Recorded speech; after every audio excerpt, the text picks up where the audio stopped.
Vamos ver mais um dos nossos trabalhos. Nós estamos estudando o livro O Céu e o Inferno, segunda parte, Exemplos, capítulo 4, Espíritos Sofredores. Nós vamos concluir a entrevista e também toda a análise feita em torno das informações trazidas pelo Espírito Clare. Esse é o nosso sexto encontro.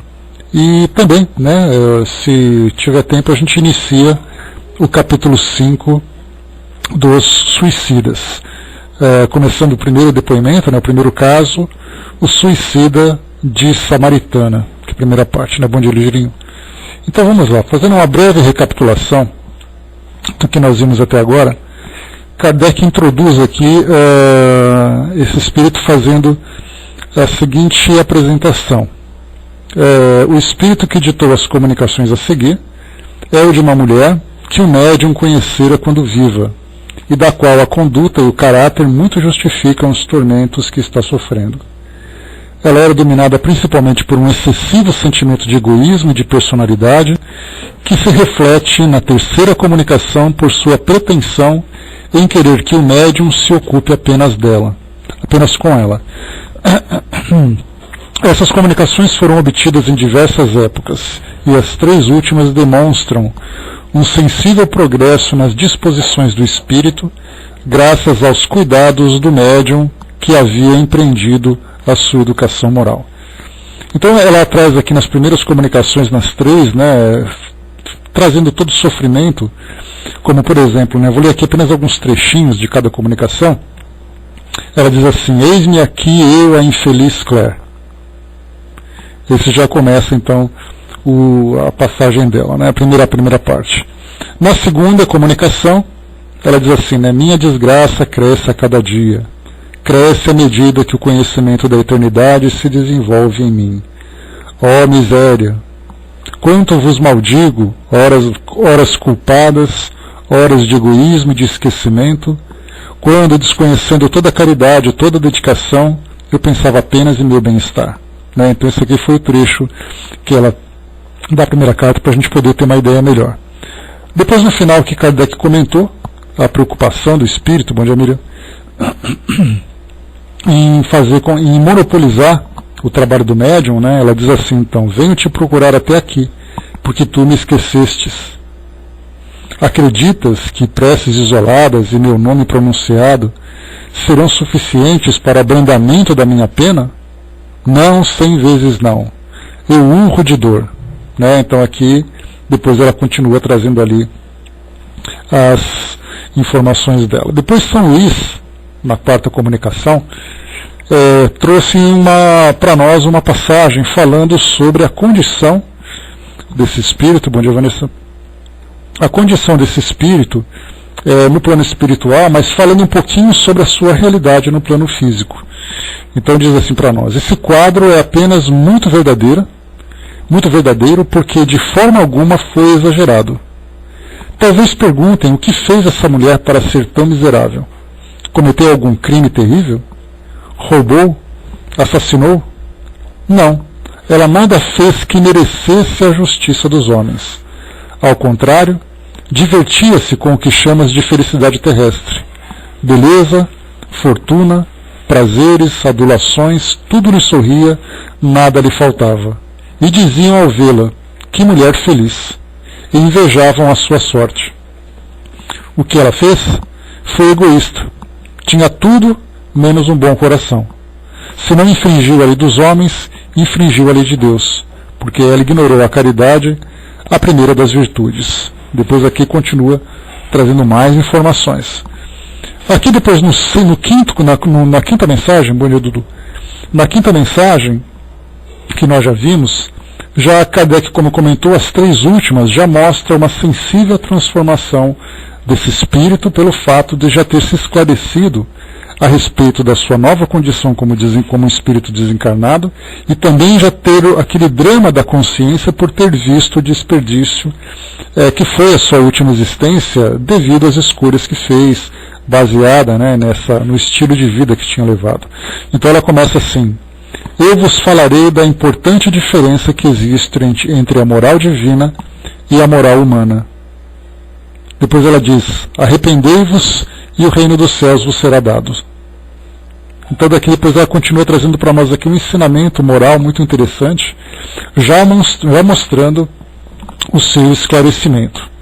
No sexto, ela diz assim, na sexta comunicação ela diz assim, agora estou calma e resignada com a expiação das faltas que cometi. O mal está em mim e não fora de mim. Portanto sou eu que devo mudar e não as coisas interiores. E aqui depois ela continua também, já falando já nesse tom mais elevado, nesse tom mais equilibrado, mais consciente, depois de ter passado, né, por essa expiação que ela comentou. A expiação foi exatamente aquele grande esquecimento. Depois aqui embaixo, na última comunicação dela, Kardec traz uma observação antes que diz assim, na comunicação seguinte, Claire fala do seu marido, que a fizera sofrer muito quando era vivo, e da situação em que hoje ele se encontra no mundo dos espíritos. Essa narrativa, que ela mesma não pôde terminar, foi concluída pelo guia espiritual do médium. Então ela começa dizendo assim para nós, venho a ti que há tanto tempo me deixas no esquecimento, mais uma vez dando aquela cutucadinha, porque o espírito já estava esquecido. Eu, porém, adquiri a paciência, e não estou mais desesperada. Queres saber qual a situação do pobre Félix? Ele vagueia nas trevas, vítima da profunda carência da sua alma. Seu ser superficial e volúvel, contaminado pelo prazer, sempre ignorou o amor e a amizade. Nem mesmo a paixão iluminou os seus vislumbres sombrios. Compara o seu estado presente ao de uma criança inabilitada para os atos da vida, e sem o socorro daqueles que a assistem. Félix vagueia com terror nesse mundo estranho, onde tudo resplandece com o clarão de Deus, que ele negou. E aqui depois ela termina essa mensagem, né, ela interrompe essa mensagem, e aí depois o guia do médium, né, de imediato já traz a comunicação, que diz assim, Claire não pôde continuar a análise dos sofrimentos do seu marido, sem o sentir também. Vou falar por ela. Depois aqui ele continua, falando sobre o comportamento dele fraco, devasso, violento, né, que na verdade era uma relação do casal superficial, em que o que valia a pena, o que era importante para eles era uma posição social, um desfrute dos prazeres que eles tinham, né, nas relações que eles viviam na sociedade. Isso foi o espírito Jorges que trouxe essa comunicação falando sobre isso.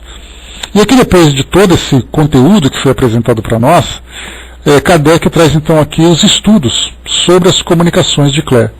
Nós chegamos a ver algumas coisas aqui, né, falando sobre as grandes dificuldades que o espírito sofre.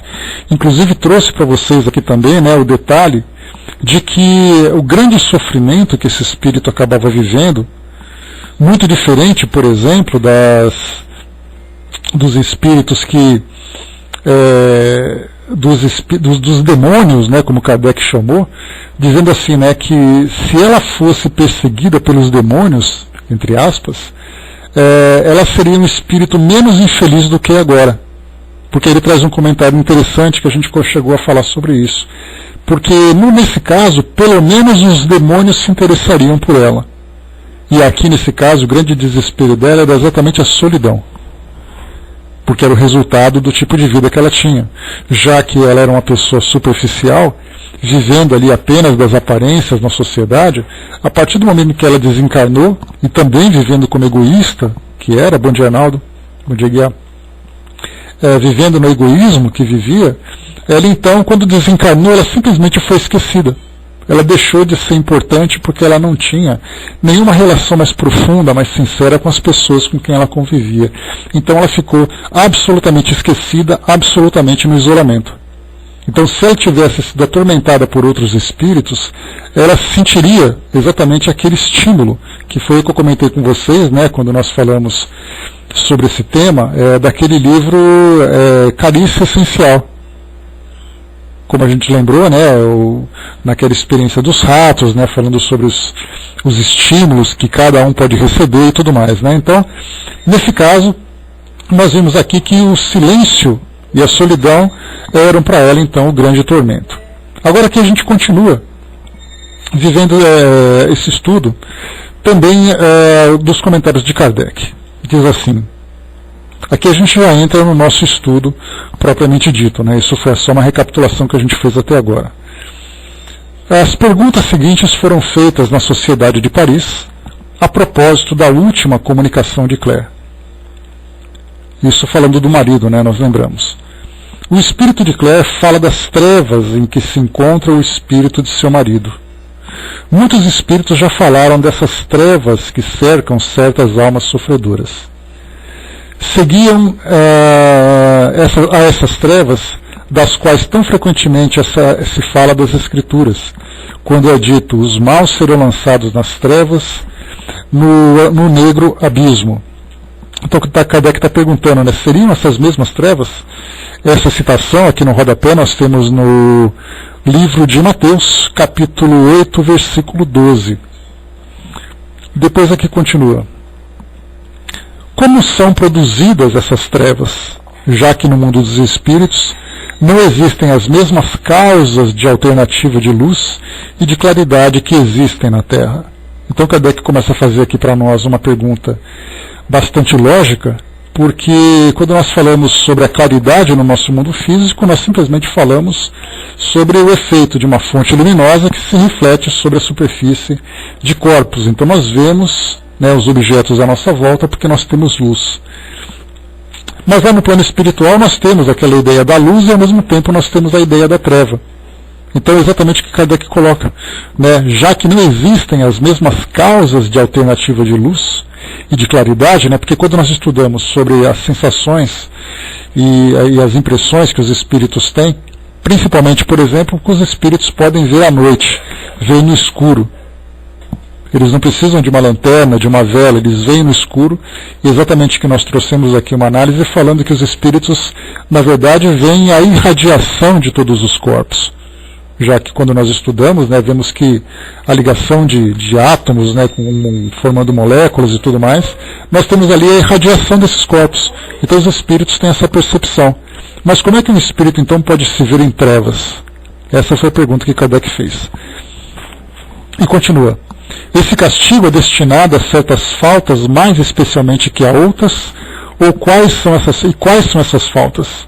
Então, aqueles espíritos que se veem em trevas, o que eles fizeram para merecer essas trevas, para viver esse tipo de impressão ou de ilusão que eles mesmos criaram? E não é a primeira vez, nós veremos outros depoimentos de espíritos, como por exemplo os espíritos suicidas, que nós já estudamos, que uns dizem que estavam num lugar escuro, num lugar fétido, num lugar gelado, alguma coisa parecendo um pântano, um lugar lamacento. De onde vêm então essas criações? E aí então nós, como estamos estudando no livro Memórias de um Suicida, quando fala sobre aquele vale onde vários espíritos suicidas se juntam, nós começamos a ver então que o pensamento do espírito cria um determinado ambiente onde ele se encontra, e a partir do momento em que esse pensamento é compartilhado com outros espíritos que estão em sintonia, nós criamos então um grande ambiente. Mas Kardec vai falar sobre isso. Vamos então à resposta que foi trazida aqui. Deixa eu ver rapidamente quem respondeu. O Espírito São Luís. Então diz assim para nós. Mais uma vez Kardec perguntou sobre o que cria essa treva e qual o merecimento que o espírito tem para poder passar por isso. Responde São Luís. As trevas a que se referem na realidade são aquelas designadas por Jesus e pelos profetas, falando do castigo dos maus. Mas isso ainda é apenas uma figura destinada a impressionar vivamente os sentidos materiais dos seus contemporâneos, que não teriam podido compreender a punição de uma forma espiritual. Então aqui o que São Luís começa colocando é que Jesus utilizava uma linguagem naquela época, assim como nós encontramos nos evangelhos, para poder fazer comparações, para levar para aquelas mentes que ainda se encontravam na ignorância com relação a esses elementos do plano espiritual, fazendo comparações com aquilo que eles viviam na realidade. Jena, por exemplo, né, que era aquele local que era considerado ali uma referência dos grandes tormentos que os espíritos viveriam, falando dos céus, falando das moradas. Então Jesus utilizava uma linguagem, uma pedagogia, vamos chamar assim, que era viável para levar para aquelas mentes a ideia do plano espiritual. Como nós lembramos, Jesus falava para pessoas que eram pastores, eram artesãos, eram pescadores, a esmagadora maioria ainda era analfabeta, lembrando que as letras só eram acessíveis àqueles que eram descendentes, né, ou familiares de romanos, né, ou eram judeus que estudavam nas sinagogas, ali com os doutores da lei. Fora isso, era simplesmente um povo sem qualquer tipo de cultura. Apenas aquela cultura tradicional, aquela cultura do dia a dia, sem nenhum tipo de desenvolvimento intelectual. Por isso não adiantava se aprofundar em tantas filosofias, com ideias tão complexas, para um povo que tinha ali um pensamento limitado. Nós estamos falando de uma sociedade que viveu há 2000 anos, há mais de 2000 anos. Embora Jesus tenha vivido ali nessa época, né, nós temos ali do nascimento dele agora 2017 anos, segundo ali as nossas referências, mas nós lembramos que a sociedade que Jesus encontrou era uma sociedade que tinha ali tradições muito antigas, tudo isso transmitido verbalmente através de uma cultura popular, sem nenhum tipo de desenvolvimento. Por isso, mais uma vez, coloca São Luís para nós. Isso é apenas uma figura destinada a impressionar vivamente os sentidos materiais dos seus contemporâneos, que não teriam podido compreender a punição de uma forma espiritual. Depois ele continua. Bom dia, fraterna. Certos espíritos são lançados nas trevas, mas é preciso compreender essas palavras como uma verdadeira noite da alma, comparável à obscuridade que atinge a inteligência do idiota. Mais uma vez, a gente vai aqui no rodapé, já falamos sobre isso também, né? Idiota é aquele que sofre de idiotia, atraso intelectual profundo, caracterizado por ausência de linguagem e nível mental inferior ao da idade normal de 3 anos, e muitas vezes comparado de malformações físicas. Aqui uma nota dos tradutores, né? Porque Kardec utiliza muito, nós já falamos sobre isso, essas expressões que naquela época eram expressões normais, para nós hoje são consideradas ofensivas. Então a idiotia, o cretinismo, eram dois diagnósticos médicos para falar exatamente dessas limitações intelectuais que hoje, né, são colocadas como síndrome de Down, paralisia cerebral e tudo mais. Então naquela época essas expressões eram utilizadas. Hoje, quando se fala idiota, cretino, nós estamos na verdade utilizando palavras ofensivas. Então o que São Luís quis dizer para nós aqui é que aquele que se encontra nessa condição de atraso mental pode fazer uma comparação para aquilo que os espíritos vivem. Bom dia, Juda. Não é uma loucura da alma, mas uma inconsciência de si mesma e do que a cerca, acerca de que se produz, tanto diante como na ausência da luz material. É principalmente uma punição daqueles que duvidaram do destino do seu ser. Acreditaram no nada, e a aparência desse nada faz o seu suplício, até que essa alma, fazendo um retorno sobre si mesma, possa romper com energia a rede de abatimento moral que aprendeu, da mesma forma que um homem oprimido por um sonho penoso luta em um certo momento com toda a força de suas faculdades contra os temores pelos quais inicialmente se deixou dominar. Essa momentânea redução da alma ao nada fictício, com a consciência de sua existência, é um sofrimento mais cruel do que se poderia imaginar, em razão dessa aparência de repouso pela qual é atingida. É esse repouso forçado, essa nulidade do seu ser e essa incerteza que são o seu suplício. O tédio de que está sobrecarregada é o castigo mais terrível, porque Claire não percebe nada em torno de si, nem coisas, nem seres, e isso para ela são verdadeiras trevas. Aqui para a gente poder fazer um comentário. Tem um livro de Manuel Filomeno de Miranda, psicografado pelo Divaldo Franco. Eu não me recordo o título dele, se era nos Bastidores da Loucura, era do Bezerra de Menezes. Era, deixa eu lembrar aqui,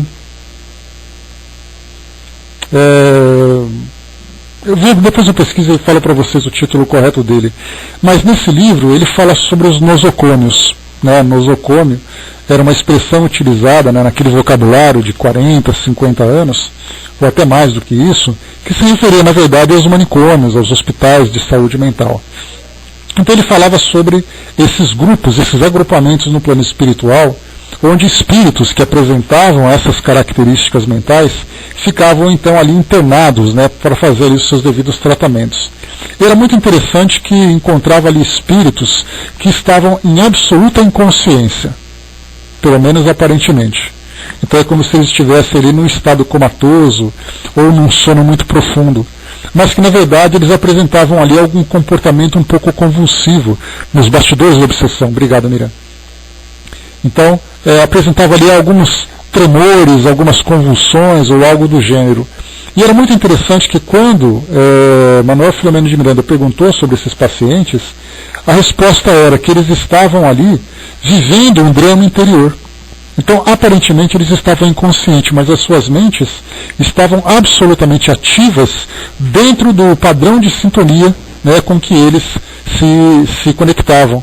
Então, por exemplo, como foi colocado aqui por São Luís, o espírito Claire, ela tinha ali aquela ideia do nada em torno dela, ou seja, não acreditava em nada do plano espiritual. Quando chegou no plano espiritual, ela continuou acreditando no nada, e esse nada para ela se tornou uma realidade. E o que nós podemos entender como nada? Seria o vazio, seria o escuro. Então ela ficou simplesmente presa dentro desse ambiente enquanto estava naquela condição inferior. Nós temos depoimentos de outros espíritos que acabam cometendo crimes ou vivendo viciações durante as suas encarnações, que quando eles desencarnam, eles levam em suas mentes as imagens daquilo que vivenciaram. Como nós vimos, por exemplo, nos depoimentos de Camilo Castelo Branco, lá no nosso livro Memórias de um Suicida, nós estamos estudando inclusive essa passagem. Ele diz que muito mais do que as impressões materiais, entre aspas, ou seja, as impressões fluídicas que o espírito sente das repercussões magnéticas do corpo físico sobre o perispírito, fazendo com que o espírito sofra aquelas dores, aquelas angústias de ver o seu corpo destruído e tudo mais, muito mais intenso do que isso são as imagens que são projetadas em sua mente. Porque ele começa a reviver todos os dramas que o levaram ao ato do suicídio, revê e revive o ato do suicídio constantemente, permanentemente na sua mente, como se aquilo fosse um filme que se repetisse indefinidamente. E isso leva o espírito, qualquer espírito, a um estado de loucura, não tenhamos dúvida disso. Então, nesse caso, se nós temos um criminoso, como vai ser o caso que nós veremos lá nos criminosos arrependidos, que será o segundo capítulo, depois desse que nós estamos estudando, vem ali os suicidas, depois os criminosos arrependidos, se eu não me engano. Nesse daí nós temos ali o assassino de Causta Leudary, que fala exatamente de um espírito que cometeu aquele assassinato e ficou durante mais de 200 anos revivendo o assassinato que ele praticou. 200 anos. Para nós é algo que parece uma fantasia, a gente não consegue imaginar, dentro do nosso calendário, do nosso padrão de tempo, um espírito 200 anos vivendo o mesmo pesadelo. Porque essa seria a comparação que nós podemos fazer, como São Luís colocou para nós. É uma imagem que o espírito vive, como se ele estivesse adormecido, vivendo um pesadelo. Se nós, que vivemos ali os nossos pesadelos de vez em quando durante a noite, temos aqueles pequenos minutos que parecem horas, e acordamos assustados, naquele sobressalto, e aquela impressão fica na nossa mente durante muito tempo, dá para imaginar um espírito que fica constantemente vivendo esse looping. Acaba, começa, revivendo aquilo que para ele era o grande drama. Então nós temos ali criminosos, indiferentes, materialistas. O espírito leva para o mundo espiritual exatamente as suas crenças. E isso acontece inclusive também com grupos religiosos. Porque nós temos muitos espíritos, André Luiz vai falar sobre isso nas suas obras, espíritos que são religiosos, que acreditam que chegando no mundo espiritual, tem que aguardar o momento do juízo final, esperando ali o arrebatamento, que os mortos se levantaram dos túmulos, depois ali todos serão julgados, e esses espíritos então ficavam adormecidos. E André Luiz perguntava, mas por que eles estão adormecidos? A resposta era, porque eles estão vivendo as suas crenças, a sua realidade. Então nós começamos a entender, a ter ali uma pálida, pelo menos, pálida ideia, uma superficial ideia, do poder da nossa mente sobre a nossa vivência no plano espiritual. Por isso os espíritos esclarecem-nos, para que nós nos instruamos a respeito da realidade do plano espiritual e vivamos também aqui no nosso mundo físico um padrão mental elevado, a partir da aplicação desses valores que nós estamos aprendendo a desenvolver. Porque o que nós estamos vivendo aqui é o que nós levaremos para lá. Esse estado de tranquilidade, de equilíbrio ou de tormento vai ser exatamente a mesma coisa que nós encontraremos por lá. Ainda é um mecanismo bastante complexo, mas nós vamos aprender a conhecer, não tenhamos dúvida disso. Então aqui para o Espírito Clé, nós temos então aqui a sua realidade era um nada depois do plano espiritual. Porque a sua vida era ligada exatamente aos prazeres, à dinâmica que ela tinha aqui no mundo material. Seus relacionamentos sociais, os seus prazeres, o uso da beleza, da sedução, o gasto dos recursos financeiros que ela tinha apenas para poder ali viver aquela satisfação, sem nada do plano espiritual. A partir do momento em que ela deixou tudo aquilo, ela acabou vivenciando esse tormento. Nós tivemos aquele outro caso estudado, a partir de uma das cartas recebidas pelo Espírito, por Chico Xavier, através do Espírito Humberto de Campos, se eu não me engano, lá pelo irmão X. Ele contava daquela história daquele espírito que ele era muito apegado ao dinheiro. Então o que interessava para ele era o seu patrimônio. O que interessava era, tenho que cuidar daquilo que me pertence.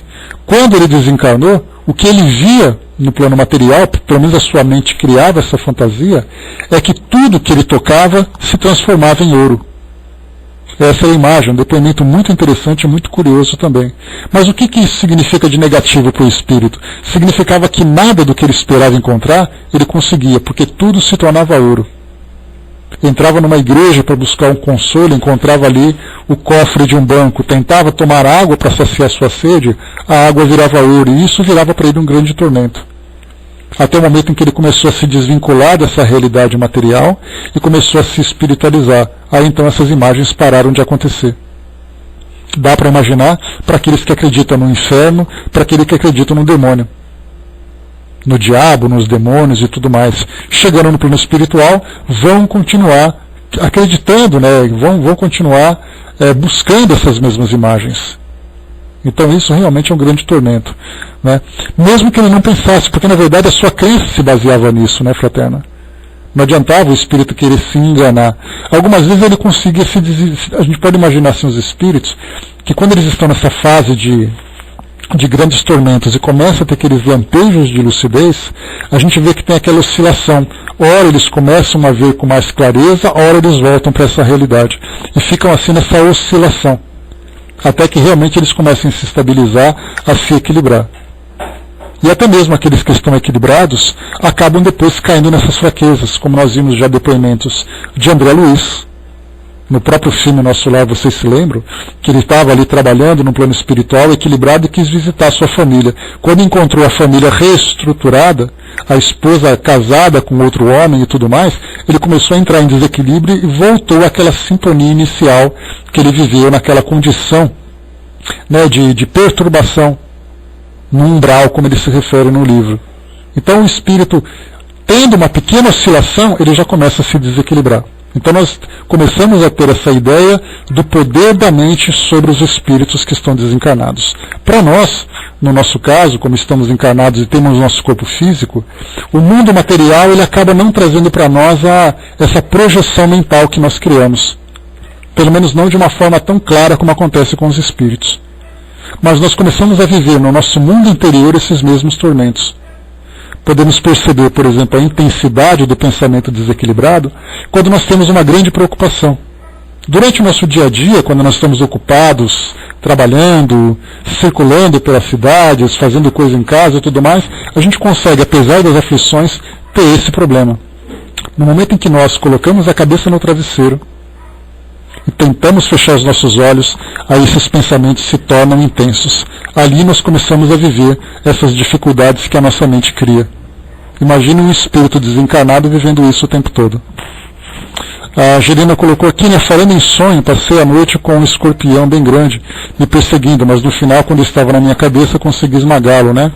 Estranho, né? A gente não consegue definir exatamente, porque a nossa mente, ela cria, né, imagens para representar sentimentos, representar sensações, representar lembranças, né? Então nós fazemos essa interpretação. Então nós já tivemos ali aqueles grandes, né? Freud já falava sobre isso. Tivemos ali também outros tantos pesquisadores que falam sobre a importância dos sonhos e a forma como a nossa mente interpreta essas imagens. Para nós acaba sendo uma grande confusão, mas para o nosso cérebro tem ali a sua lógica, que ainda para nós é um grande mistério. Vamos lá, continuando. Acabando então aqui São Luís, nós temos aqui mais uma vez Claire trazendo o seu depoimento. E aqui agora fazendo uma evocação, né? Porque agora já tenta trabalhar de uma forma mais objetiva a respeito das experiências que ela está vivenciando. Então não é um depoimento simplesmente espontâneo da parte dela. Foi agora uma evocação e um depoimento provocado, né? Então ela responde assim para nós. Eis-me aqui. Também posso responder a pergunta sobre as trevas, porquanto errei e sofri muito nesses limbos, onde tudo é soluço e misérias. Aqui limbos, né, nota de rodapé aqui para poder esclarecer, lugar onde estavam as almas dos justos no Antigo Testamento, antes da vinda de Jesus Cristo, que as foi libertar e conduziu ao céu no dia da sua ascensão, e para onde vão as almas das crianças que morrem sem batismo, né? Isso aqui faz parte do dogma, tanto da Igreja Católica, né, como também das igrejas evangélicas. Então, são dogmas, mais uma vez. E continua aqui, então.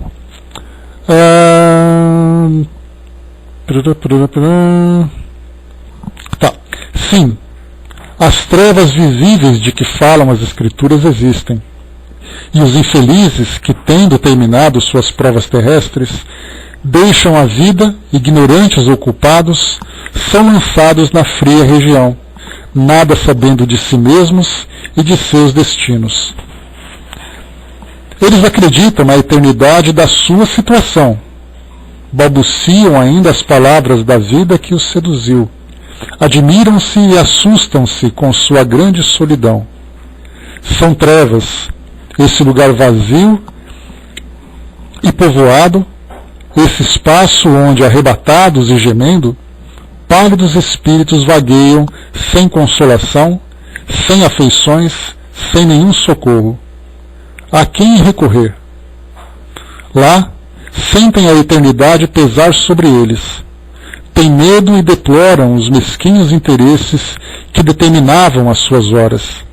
Sentem saudades da noite, que, sucedendo ao dia, muitas vezes levava as suas preocupações como um sonho feliz. As trevas são para o espírito a ignorância, o vazio e o horror do desconhecido. Eu não posso continuar. E aqui então ela parou exatamente porque, a partir do momento em que esse assunto começou a ser falado, a ser lembrado, ela começou a viver de novo esses mesmos dramas. Então aqui nós lembramos, né, lembrando ali o Vinícius de Moraes, né, que fala que o amor seja eterno enquanto dure. A mesma coisa acontece aqui, né, que os dramas, que o sofrimento seja eterno enquanto durar. E essa eternidade vai depender exatamente da condição mental desses espíritos. Mais uma vez ela coloca assim para nós. Só um instantinho. Eles acreditam na eternidade da sua situação. Se eles acreditarem nisso, então quer dizer, o que nós acreditamos é exatamente a realidade que nós vamos encontrar. Como nós falamos aqui de espíritos sofredores, todas as suas crenças provocam sofrimento. Esses sofrimentos, então, vão permanecer vivos e ativos enquanto o espírito assim mantiver o seu padrão mental. E continua. Dessa obscuridade, Kardec agora colocando para nós. Também foi dada a seguinte explicação. Aqui esses parágrafos...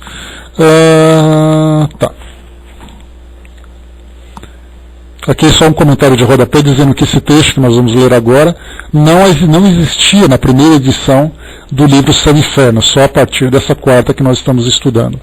Então Kardec fez ali uma atualização desse material, trazendo essas novas ideias. Então aqui, dessa obscuridade também foi dada a seguinte explicação. O perispírito, por sua natureza, possui uma propriedade luminosa que se desenvolve sob a influência da atividade e das qualidades da alma. Poderíamos dizer que essas qualidades são para o fluido perispiritual o que a fricção é para o fósforo. O brilho da luz está em razão da pureza do espírito. As menores imperfeições morais a obscurecem e a enfraquecem. Assim sendo, a luz que irradia de um espírito é tanto mais viva quanto mais ele for adiantado. Sendo o espírito de alguma forma o seu farol, ele vê mais ou vê menos, de acordo com a intensidade da luz que produz, de onde resulta que aqueles que não a produzem estão na obscuridade. Aqui traz uma explicação muito interessante, falando sobre, aqui como está entre aspas, inclusive, né, nós podemos entender que deixa eu ver aqui, que é alguma colocação que algum espírito trouxe, né? Porque se encontra aqui entre aspas. Então o que nós podemos entender é aquela expressão que se fala sobre espíritos de luz. Uma expressão bastante comum no meio espírita. Nós ouvimos falar desses espíritos superiores, né, espíritos de luz, a luz do espírito e tudo mais. Agora nós começamos a entender essa lógica. Que é exatamente ali, a partir do momento em que o espírito começa a apresentar esse brilho, inclusive essa é uma das alusões que são feitas às existências dos anjos, que falam que os anjos aparecem de uma forma luminosa.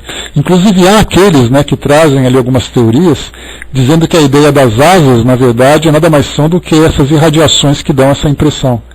Então os espíritos mais elevados trazem essa luminosidade.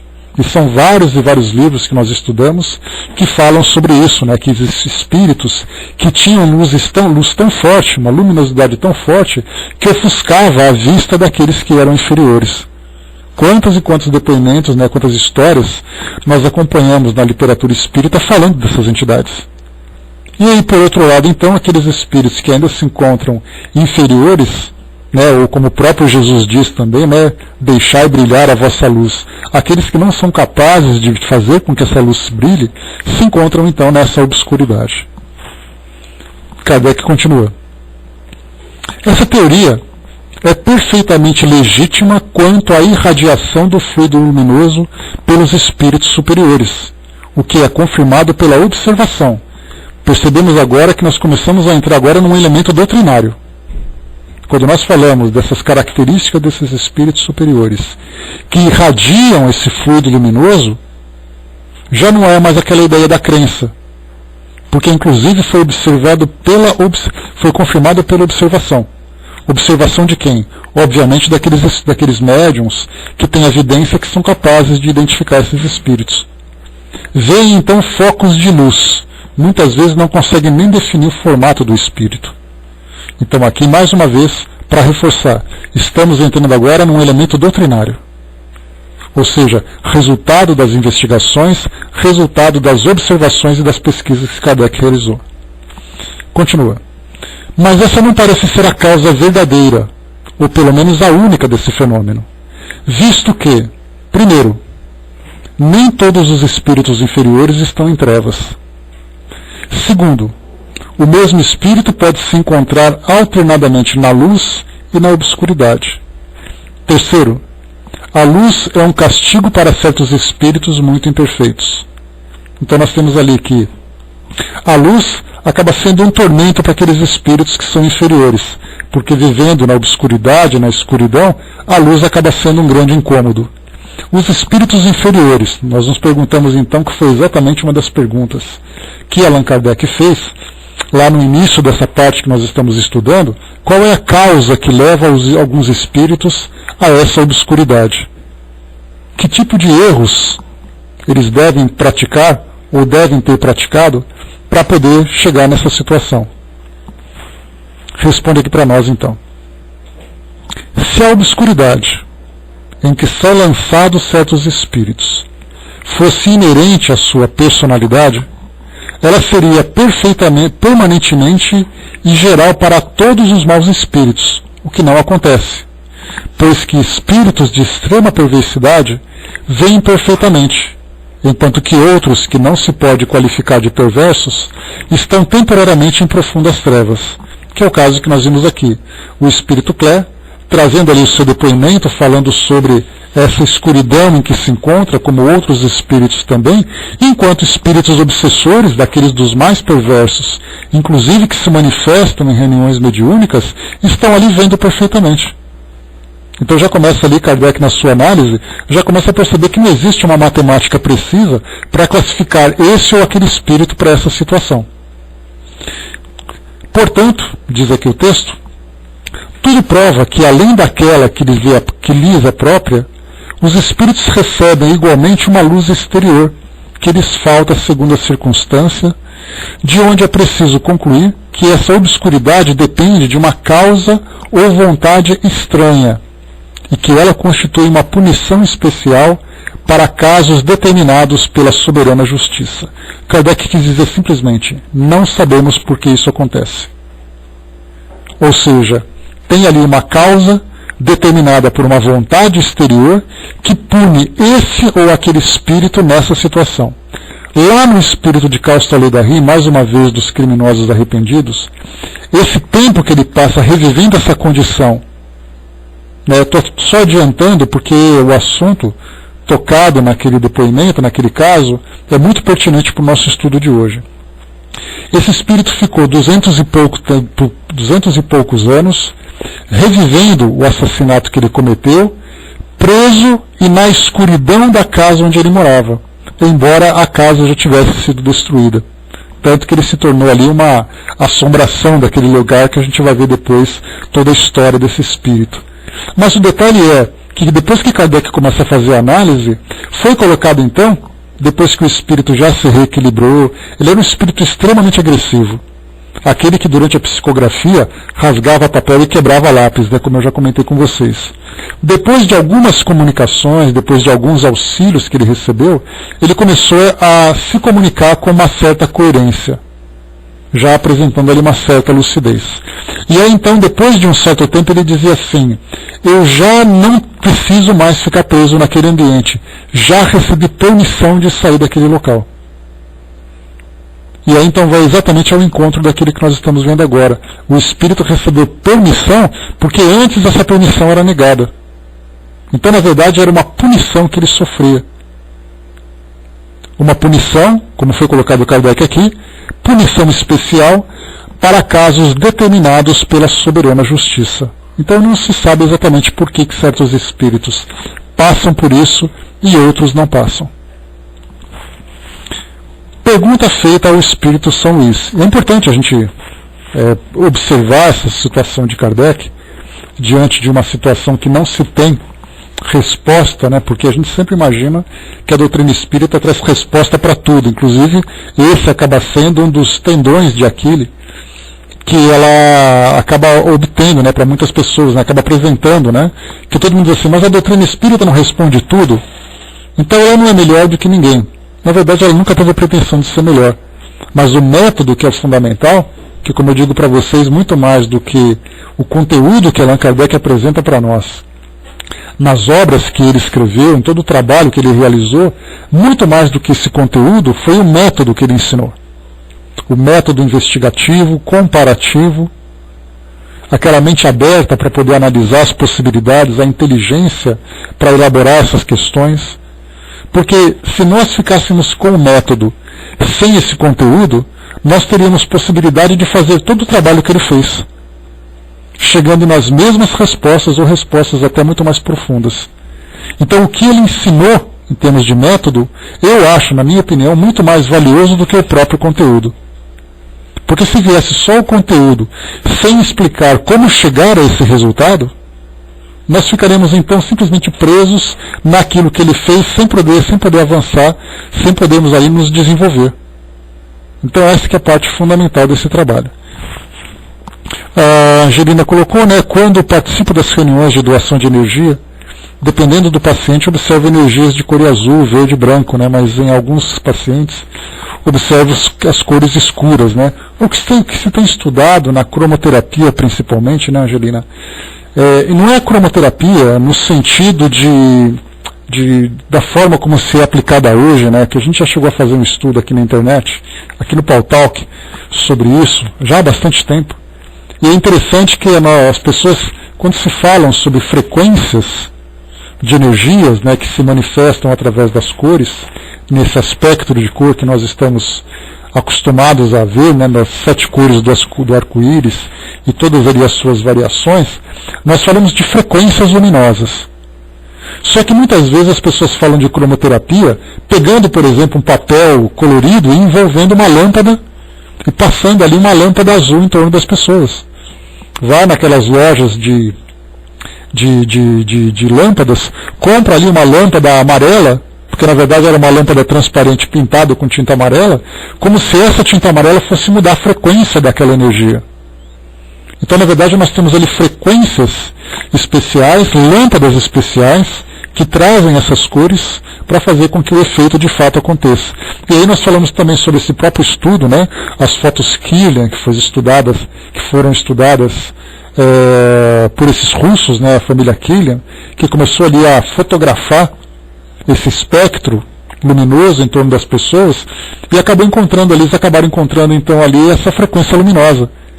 E fazendo essa comparação, que foi exatamente o que determinou a cura pela cromoterapia, né, a cor-terapia, vendo ali que algumas cores determinavam algumas doenças. Então são estudos que são feitos dentro dessas práticas alternativas, que eu acabei depois, né, aceitando melhor como práticas complementares e não alternativas, né, porque alternativa significa, já que não funciona um, a minha alternativa é outro.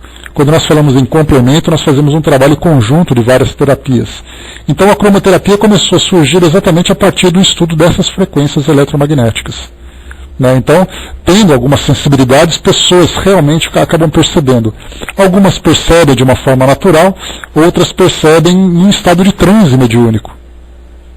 Me recordo de uma prima minha, não falei sobre ela ainda, já falei daquelas que vocês conhecem, né? Agora eu vou falar da irmã dela, que ela, quando se encontrava num estado de muito relaxamento, ela olhava para as pessoas e via essa aura colorida em torno delas.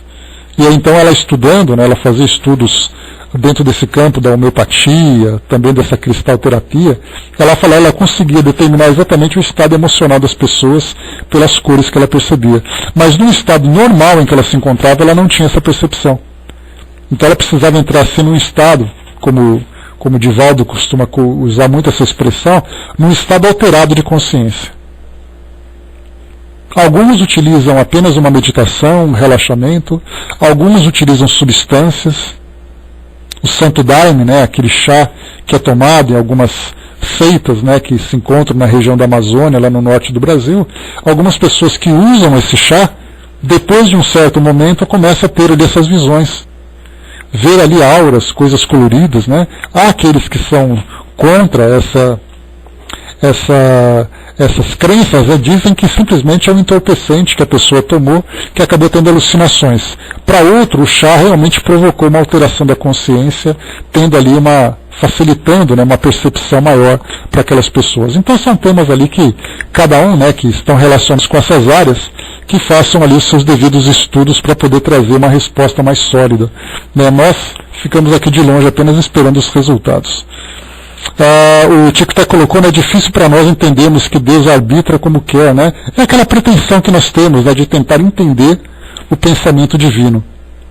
Já que nós conseguimos fazer, ou tivemos essa ideia de fazer com que Deus se tornasse muito mais humano do que divino, então nós imaginamos que Deus tem as mesmas paixões, que Deus tem a mesma justiça que a nossa. Por isso, então, Kardec, inclusive, estudou sobre isso no Evangelho segundo o Espiritismo, falando sobre a justiça humana e a justiça divina. Uma diferença abissal entre as duas, né? A nossa movida pela ignorância e pela paixão, Deus pelo amor e sabedoria. mas nós temos as nossas pretensões ainda, né? A Fraterna colocou essas respostas da época de Kardec, hoje teriam modificações ou acrescentadas. Olha, já é uma opinião pessoal que eu dou, né, Fraterna? Eu acho que hoje o Kardec fez as perguntas para os espíritos de acordo com os conhecimentos que se tinha naquela época. Inclusive, quando nós pegamos, por exemplo, chegamos a estudar o livro A Gênese, e nós vimos ali que muitos temas que eram abordados, a nossa ciência já ultrapassou há muito tempo. Então, na verdade, assim, eram as primeiras perguntas, né, eram ali as primeiras impressões que se tinha do plano espiritual, o primeiro contato. Então, para nós hoje, um século e meio depois, fazer perguntas em cima das perguntas que Kardec fez é muito fácil. Mas se nós tivéssemos que fazer as primeiras perguntas, certamente alguém que vivesse 100 anos depois olharia para nossas perguntas e falaria assim: ah, mas se fosse na minha época, hoje eu faria pergunta diferente. Claro que faria diferente. As primeiras perguntas já foram feitas, né?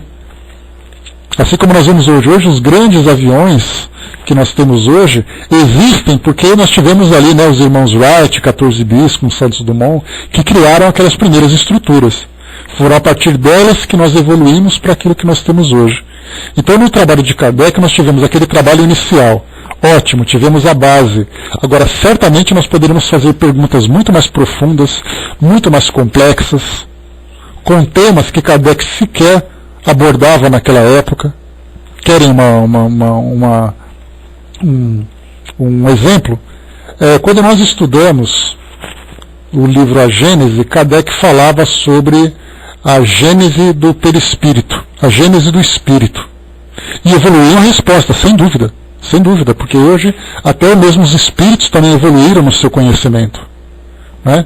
Então, quando Kardec falava sobre a gênese do espírito, e também sobre o corpo físico, ele trouxe ali algumas suposições sobre a forma que os espíritos avançam do reino animal para o reino hominal. Então ele falava sobre espíritos humanos que habitavam macacos e tudo mais, simplesmente porque ele não tinha conhecimento sobre os fósseis dos hominídeos que foram descobertos principalmente durante o século XX. Hoje nós temos um conhecimento sobre arqueologia, sobre paleontologia, sobre genética, sobre astronomia. Olha quantos assuntos que foram se desenvolvendo. Então temos muitas e muitas perguntas. Não temos, Fraterna, não conheço, talvez o livro que tenha avançado um pouco mais nesse tema foi A Caminho da Luz, de Emmanuel, através do Chico, Evolução em Dois Mundos, de André Luiz, mas são livros que têm apenas um autor. Por isso eles não são colocados como fontes de conhecimento da forma como Kardec, porque não foi feita a comparação, ou não foi utilizado o mesmo método que Kardec utilizou do controle universal dos ensinamentos dos espíritos, ou seja, consultando espíritos diferentes e fazendo comparações da pergunta. Então nós temos, né, A Caminho da Luz, tem outro livro também de Emmanuel, que me fugiu o nome, se vocês lembrarem, Caminho da Luz, e tem outro, qual é o nome? Me ajudei. De perguntas e respostas de Emmanuel. Vamos lá, gente, me ajuda. Quem acertar ganha uma estrelinha, vai lá. Caminho da Luz e... Não, outro. Outro livro, Arnaldo. O Consolador, isso mesmo. O Consolador. Então nós temos O Consolador e A Caminho da Luz, que são dois livros também de perguntas e respostas que foram feitas. Só que, mais uma vez, não tem aquele atestado do controle universal dos ensinamentos dos espíritos, ou dos ensinos dos espíritos. Então temos sim essas informações que vão evoluindo, né? O próprio Emmanuel trouxe para nós uma outra visão sobre raça adâmica, né? Vocês se lembram desse ponto, né? Então, poderíamos fazer isso de novo? Claro que poderíamos. Poderíamos organizar um outro grupo de trabalho, como eu sempre falo para vocês, para fazermos ali outras tantas. Então, se hoje nós temos no Livro dos Espíritos, na segunda edição que foi publicada, né? Temos 1019 ou 1018 perguntas, né? Tem algumas versões, cada uma com um valor. Então, Kardec trouxe 512 perguntas na primeira edição, 512, em 1857. Depois, ali em 1861 ou 62, se eu não me engano, ele trouxe a segunda edição, De 512 passou para 1019. Ele praticamente dobrou a quantidade de perguntas. Hoje, se nós criássemos perguntas para mandar para os espíritos, eu não tenho dúvidas de que seriam no mínimo 5.000 perguntas. Fácil, fácil. Só de falar de animais, junto àquela bancada de veterinários espíritas, imagina quantas perguntas surgiriam. Associação de Psicólogos Espíritas, quantas perguntas surgiriam? Associação de Médicos Espíritas, quantas perguntas surgiriam? E aí colocaríamos físicos, juristas, pedagogos, astrônomos, biólogos, olha quantas e quantas perguntas surgiriam. Isso porque a nossa ciência evoluiu, o conhecimento evoluiu e, consequentemente, o nosso interesse em também obter essas respostas do plano espiritual também evoluiu. Agora falta juntar tudo isso e organizar. Né? Poderíamos esperar que as federativas fizessem isso tudo, né? Pois é, galera, tudo vai evoluindo, né? Então a gente teria hoje, Kardec falava sobre formação do planeta, trazendo teorias do século XIX. Hoje nós temos ali a geologia de uma forma extremamente profunda, que poderia datar tudo isso de uma forma diferente. A antropologia, imagina os antropólogos falando sobre sociedades primitivas na África, nas Américas, na Ásia, falando sobre a evolução espiritual desses seres. Eu mesmo ali faria 5.000 fácil, perguntas banais, claro, né? Mas faria 5.000 fácil ali para eles. Né? Eu acho que é assim, tic-tac, mas é querendo muito que a gente consegue chegar lá, né? Quem não chora não mama. Não é isso? Né? A dos psicólogos, por exemplo, né? A ABRAP, imagina quantas perguntas nós temos hoje com a evolução da psicologia, da psiquiatria, né? De tudo aquilo que envolve a mente humana, desse conhecimento que nós temos hoje, quanta coisa nós poderíamos aprofundar. Né? Eu acho que quando for o momento certo, o poder superior irá fazer uma atualização. Também acho, Gaia, né? Eu acho que a gente poderia, inclusive, provocar um pouquinho esse poder superior, né? Dar uma força aí, vamos adiantar um pouco mais. É simplesmente querer fazer. Eu falei para vocês, eu consegui fazer isso com 3 grupos. André, eu fiz isso com 3 perguntas, os 3 me responderam e eu consegui ficar deslumbrado com aquilo. Imagina se nós tivéssemos uma força-tarefa organizada para fazermos uma nova edição do Livro dos Espíritos. O que nós conseguiríamos obter de conhecimento? Né? Não, eu acho que sim, os espíritos estão dispostos a falar, Gaia. Tá? Tanto que nós temos tantos livros que são publicados hoje, através de tantos médiuns, os espíritos querem falar. Somos nós que não estamos perguntando. Basta perguntar que eles respondem. Claro que são perguntas limitadas à nossa realidade, ao nosso grau evolutivo, mas são perguntas muito práticas que poderiam ser feitas com naturalidade. Né? Então, nem tudo poderia ser dito, mas muita coisa já pode ser dito. Nós avançamos 150 anos de conhecimento espírita. 150 anos. Olha quantas coisas, quantos livros foram publicados. Só a respeito dos livros de André Luiz, já seria uma chuva de livros, de perguntas, né? Pessoal, vamos lá, rapidinho, só para a gente poder acabar aqui o nosso tema, né? A gente acabou dando uma desviada, mas vamos puxar de volta para cá para não ter dúvida. Kardec, então, fez a pergunta ao Espírito São Luís, né? Vamos lá. As relações estabelecidas pelo Espiritismo entre os homens e os espíritos permitiram observar que os espíritos desencarnados se corrigem mais rapidamente sob a influência dos conselhos salutares daqueles que estão encarnados, como se pode ver pelas curas das obsessões. Por que razão a educação moral dos espíritos desencarnados é mais fácil que a dos encarnados? Olha que interessante essa pergunta, hein? Pergunta que foi feita ao Espírito São Luís, ele vai responder agora. Porque nós temos, na verdade, assim, o trabalho que é feito pelos grupos mediúnicos, os doutrinadores, aqueles que são esclarecedores e tudo mais, ajudam muito os espíritos. Tem um efeito muito mais interessante para os desencarnados que para os encarnados. Por que essa dificuldade, Kardec pergunta? A resposta: o encarnado, por sua própria natureza, está em estado de luta incessante, em razão dos elementos contrários do qual ele é composto e que devem conduzi-lo ao seu fim providencial, reagindo um sobre o outro. O que ele quer dizer é o seguinte, né, que nós estamos aqui encarnados com a nossa realidade, com a nossa vida aqui no mundo material, querendo acreditar em algo que é fora do mundo material. Então nós temos assim, olha, eu acredito no mundo espiritual, mas eu vivo do meu jeito. Eu acredito na minha ciência, mas eu quero acreditar. Então nós estamos nesse conflito interno entre aquilo que nós vivemos e aquilo que nós queremos acreditar. Por isso os encarnados têm muito mais dificuldade de receber essas orientações. Porque os espíritos falam para nós e a gente fala assim, ah, tá. Quando você fala para um desencarnado, ele aceita na hora porque ele está vendo na sua realidade aquela afirmação. Então nós somos muito mais resistentes por essa dificuldade que nós temos. Tanto é assim que foi exatamente o que nós discutimos agora. Tantos livros que foram publicados e nós com tantas dificuldades para entendermos esses livros. Por que isso tudo? Porque está falando de coisas abstratas. Elementos muitas vezes que são objetos de fé e não de lógica. Então nós vivemos esse conflito.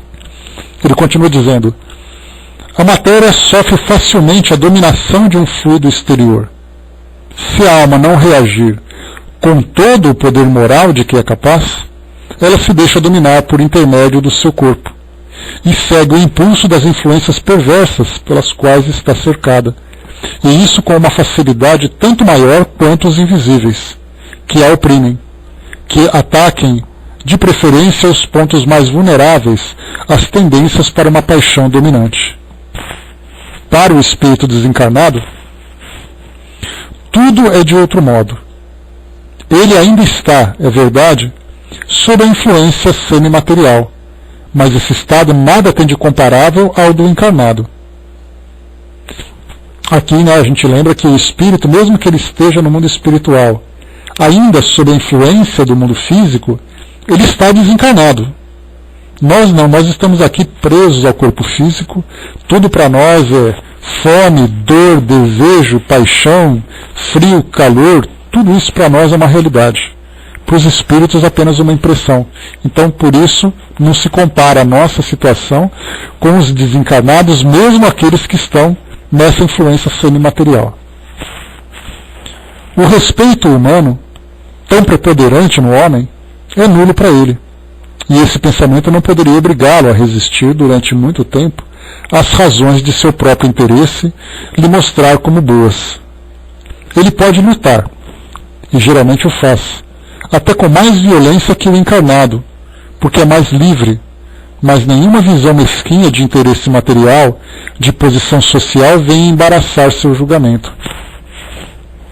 Ele luta por amor ao mal, mas logo se conscientiza da sua impotência diante da superioridade moral que o domina. A probabilidade de um futuro melhor tem mais acesso sobre ele, porque ele está no mesmo caminho onde deve se realizar esse futuro, e porque essa perspectiva não vai se apagar pelo turbilhão de prazeres humanos. Em uma palavra, não estando mais sob a influência da carne, isso torna a sua conversão mais fácil, principalmente quando adquiriu um certo desenvolvimento das provas que sofreu. Aqui para nós, deixa eu ver. Um espírito inteiramente primitivo seria pouco acessível ao raciocínio. Porém, isso não ocorre com aquele que já tem experiência de vida. Aliás, no encarnado como no desencarnado, é sobre a alma, é pelo sentimento que é preciso agir. Toda ação material pode suspender momentaneamente os sofrimentos do homem vicioso. No entanto, ela não pode destruir o princípio mórbido que existe na alma. Todo ato que não tenha como objetivo melhorar a alma, não pode desviá-la do mal. E aqui então assina São Luís, para nós concluirmos esse nosso caso de hoje do Espírito Clair. Então o Kardec deixou para o final esse caso, aqui nesse capítulo dos Espíritos Sofredores, provavelmente pela extensão, né, das comunicações, pela complexidade do tema, né, por tudo aquilo que pode ter sido extraído como aprendizado, né, falando principalmente do estado moral desses espíritos. Então o que São Luís coloca para nós, pela resposta que Kardec põe, é que esse trabalho, essa modificação que o Espírito Clair sofreu durante esse período, se deu, sem dúvida nenhuma, com a colaboração do grupo mediúnico que dava esse apoio, né, que assessorava esse espírito durante as suas comunicações e também com as próprias orientações. Agora, por que esses mesmos ensinamentos não nos convencem com tanta facilidade? Para os espíritos, fala que ele é um espírito devedor, que ele é um espírito que pode se reabilitar, se renovar e tudo mais. O espírito, embora com uma certa resistência, ele aceita e se transforma. No nosso caso, nós ficamos, tá, que legal. Ainda somos muito influenciados por esse mundo que nós estamos vivendo. O orgulho, a vaidade, a sensualidade, os vícios, as tendências, ainda são elementos muito intensos, que agem de uma forma muito intensa sobre nós. Por isso, então, quando nós falamos assim, olha, você precisa ser uma pessoa boa, para que você saia do seu sofrimento. Aí a gente começa a perguntar, mas poxa, não tem um jeito mais fácil? Ter ali um dinheiro para pagar as contas, uma pessoa para poder fazer companhia, aquela coisa toda? Porque nós estamos preocupados com agora. Já os espíritos têm uma visão muito diferente da nossa. Agora, se nós conseguirmos já iniciar essa transformação hoje, chegaremos no plano espiritual já prontos para acelerar esse processo. Se nós resistirmos aqui, chegando no plano espiritual, primeiro o espírito tem que ser, vamos dizer assim, entre aspas, amaciado. E essa maciez virá, infelizmente, através da dor.